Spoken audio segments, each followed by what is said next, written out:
Урмын өрлөг.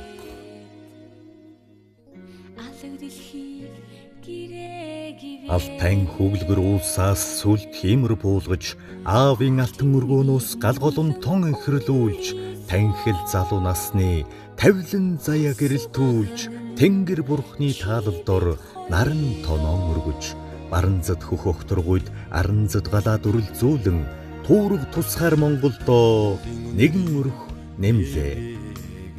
Эрхэм хүндэт таныг хатан сүүхээр заяа зангидж, хаан бугуувчаар жаргал нэгтгэж буй бидний гэрлэх ёслолын цайлгад хүрэлцэн эрхийг урьж байна. Хүндэтгэн өрсөн сүйт залуу ууган баяр, сүйт бүсгүй уран чимэг. Урмын ёслол 2026 оны 10 дугаар сарын 5-нд хаяг гэрлэх ёслолын ордон утас 85 тэгтэг 80 тэгтэг.